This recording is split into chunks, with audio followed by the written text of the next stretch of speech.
Hi mga kaaling Hilda, nandito po ulit ako, nagbabalik. Kumusta po kayo at kumusta naman po ang buhay-buhay? Ngayong araw nga po pala ay may pupuntahan po tayo, pupunta po tayo ng Bulacan. At ito nga po, dumaan po muna kami dito sa may Jollibee kasi bumili po kami ng almusal. Ako po nag-almusal naman ho ako sa bahay, siguro po yung iba hindi pa kaya dumaan po muna kami. At ito nga po, dito po ako pumisto sa may mga boys. Sabi ko dito po ako upo sa aking mga tropa, kaya nagtatawanan po sila. Pagkatapos nga po namin kumain sa Jollibee ay nakarating na po kami dito sa aming pupuntahan mga kaaling Hilda. Dito nga po pala kami nagpunta sa Bulacan mga kaaling Hilda. At ito nga pong isang empleyado sa Bibs for Water ay dinidemo na po sa amin kung paano ikabit itong filter dito po sa may timba.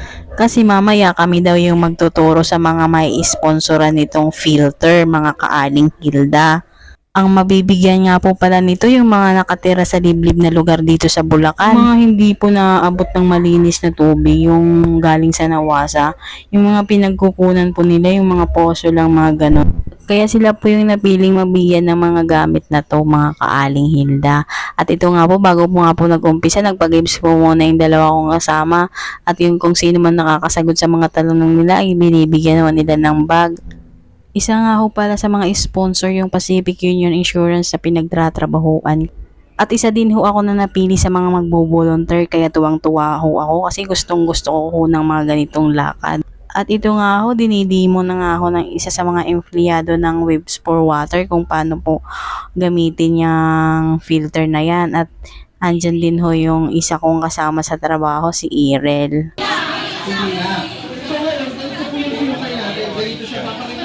Kung paano kayo gumagana yun? Bilang tayo ng 1, 2, 3. So automatic po, pag binabali siya, yung dirty water, nagiging clean water siya.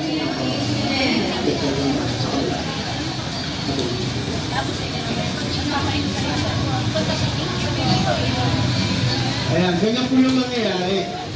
Okay? Nakita niyo po yung diferensya? So, instant po. Pag ginamit po natin yung filter, nagkakaroon tayo ng malinis na tubig. Malinis, hindi malinaw. Tandaan niyo po, magkaiba yung malinaw na tubig sa malinis na tubig. Magkamukha lang sila, pero hindi sila magkapareho ng quality. So, yung malinaw, hindi natin alam kung may bacteria. Yung malinis, sigurado tayo na walang bacteria. Okay? So ngayon po, pag lumabas sa filter, pwede na po siyang inumin.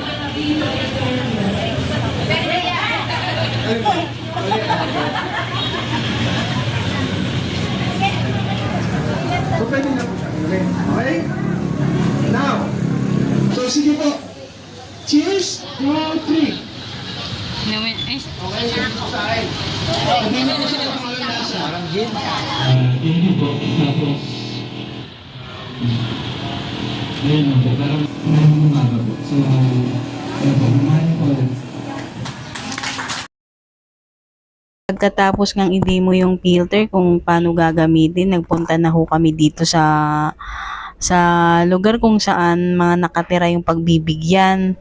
Nasa liblib na lugar na ho pala talaga sila guys. Kasi tingnan nyo naman ho yung nadadaanan namin, mga damo-damo at mga kahoy-kahoy. Tiningnan ko nga ho dito yung relo ko kasi po nakailang steps na ako, naka 3,000 plus pa lang.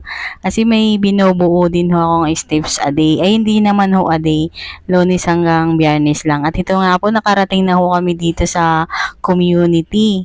Ito nga po yung lugar nila guys, tingnan nyo po. Dito na nga po, narating na natin yung maliit na community guys. Dito po nakatira yung mga mabibigyan po ng filter. Ito po sila dito po. Unti lang po yung bahay, bilang lang po. Hanapin lang ho natin yung pinakatangki nila, yung imbakan ho nila ng tubig na paglalagyan ho ng filter para po maging malinis na ho ang kanilang gagamitin na tubig. Yun po, pwede na po nilang inumin yun. Pag naikabit na ho nila yung filter, kahit hindi na ho sila bumili ng mineral water, yun pwede na po nilang gamitin yung pang araw-araw, pang inom, pang saing, mga ganun guys. malaking bagay na din ho sa kanila yon kasi hirap ho talaga sila sa malinis na tubig dito. Kasi ano po, malayo ho talaga kaya lagay lang ho sila ng tangke. Tapos yung tangke pa nga ho, ano lang, yan po yung kulay blue na yan. Kung nakikita nyo po yung kulay blue na yan mga kaaling Hilda, wala pong ano yan, kumbaga walang running water na dumadaloy dyan. Ano lang po yung mga nakatira po dito sa community, sila lang din po iniigiban po nila yan para magkaroon ng tubig. At saka yung ano na yan, yung bipo na po yan, dyan po ilalagay yung filter para po makakuha sila ng malinis na tubig. Gagamitin po nila pang araw-araw. At ito na nga po yung iba kong kasama. Padating pa lang po, nagsasayaw-sayaw nga po si Ma'am. Nakakalungkot po mga kaaling Hilda, no? May mga ganitong lugar po pala dito sa Pilipinas na hindi naaabot ng yung mga malilinis po na tubig. Mabuti na lang po may kagaya sa Pacific Union Insurance na nag-i-sponsor kahit papano. Over the night, meron nag-iigib. So, kinabukasan, meron sila mga yung kakao nakita. Ang purpose din po nito is for drinking. So, kung nakita niyo po kanina, yung tulo ng filter, katulad ng orientation natin, di ba, 1 minute per liter lang siya, mahina. Because of the capacity ng timba. The weight of the water is too small. Imagine nyo na lang po kung ilang timba rin naman ito. So mas mabigat siya, mas malakas din yung tapon ng tubig. Mas mabilis din yung lalabas sa tubig dun sa filter. So ganun po yung So ito pong tanke, specifically, yung use niya is for drinking water. So wala pa po siyang laman kasi kakalagay pa lang kasi nga ngayon lang nag-araw talaga compared dun sa nasa timba lang. So, yun po yung pinaka-use nung... Nilinis mo. Go, Sergio. Hanggang taas pa ikot. Ma'am Cindy rin. Hindi nga ako naglilinis sa bahay namin. Dito lang pala kayo paglilinis. Ay, walang tubig, sir. High five na lang.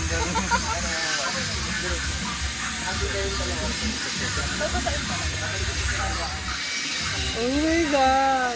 Check na lang.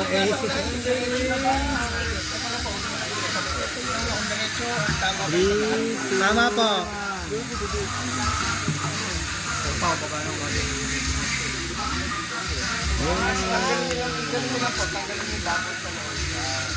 Yay! I believe I can fly. Mamaya kung talaga mawawala yung bubble niya, para nagdidikit lang ng ng tempered glass. Magkano po?